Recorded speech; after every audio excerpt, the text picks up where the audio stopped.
बिस्मिल्लाहिर्रहमानिर्रहीम। शुरू करती हूँ अल्लाह के पाक नाम से जो नहायत मेहरबान और रहम करने वाला है। तो नाजरीन, मैं रूहानी अमलियात की तरफ से आपकी खिदमत में हाजिर हूँ।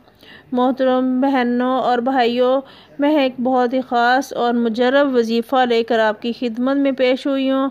अज़ीज़ बहनों और भाइयों, ये वजीफ़ा घर में अमन सुकून रखने के लिए है, यानी कि लड़ाई ख़त्म करने के लिए है। तो इंशाअल्लाह इस अमल के करने से मियाँ बीवी में दूरी ख़त्म हो जाएगी, औलाद भी फर्माबरदार हो जाएगी और बेटियाँ भी फर्माबरदार हो जाएंगी, और जो बच्चे ज़िद करते हैं वो भी सही हो जाएंगे। तो मेरे प्यारे बहन भाइयों, इस अमल के करने से बहुत ही घर में मोहब्बत पैदा हो जाती है। तो अल्लाह ने चाहा तो आपके घर में सुकून और खैर और बरकत भी हो जाएगी।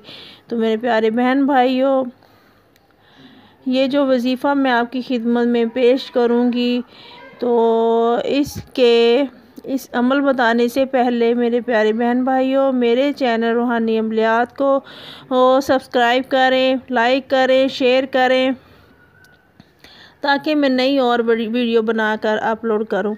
तो मेरे प्यारे बहन भाइयों, ये वजीफ़ा कुछ इस तरह से है कि आपने इस वजीफ़े को बावज़ू करना है, 5 टाइम नमाज पढ़नी है और अव्वल आखिर दुरूद शरीफ पढ़ना है।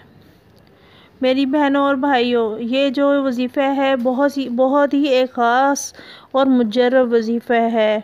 यानी कि जो मियाँ बीवी में बहुत ज़्यादा लड़ाई झगड़ा रहता है, वो उनके घर में सलूक और इत्फाक नहीं रहता, खैर और बरकत नहीं रहती। जिस घर में लड़ाई रहती है उस घर में बिल्कुल भी बरकत नहीं रहती। तो मेरे प्यारे बहन भाइयों, वजीफ़ा शुरू करती हूँ।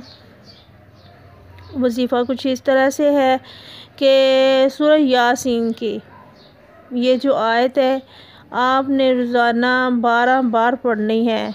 किसी मीठी चीज़ पर पढ़नी है, चाहे आप गुड़ रख लें, चाहे आप चीनी रख लें, सामने आप प्याली में रख लें, उसमें आपने 12 दफ़ा, पहले आपने 5 बार दुरूद शरीफ पढ़ना है, बाद में भी आपने 5 बार दुरूद शरीफ पढ़ना है। उसके बाद उससे पहले आपने ये जो आयत है सूरह यासीन की आयत नंबर 9 है, तो आपने इसको रोज़ाना 12 बार पढ़ना है। और ये अगर चीनी पर पढ़ रहे हैं तो आप अपने घर वालों को, सब घर वालों को खिलाएं। तो इंशाअल्लाह अल्लाह के हुक्म से आपके घर में सुकून, अमन और बहुत ही कामयाब आपका घर हो जाएगा। कि इस तरह होगा कि कभी लड़ाई कभी हुई भी नहीं थी, आपके घर में खैर बरकत हो जाएगी। तो मेरे प्यारे बहन भाइयों, मेरी वीडियो आपको अगर अच्छी लगी है तो सब्सक्राइब ज़रूर करें, लाइक करें, शेयर करें। मेरी हौसला अफजाई के लिए ज़रूर करें शेयर इसको, और अपने बहन भाइयों को भी बताएं ताकि और भी इससे कोई फ़ायदा उठा सके।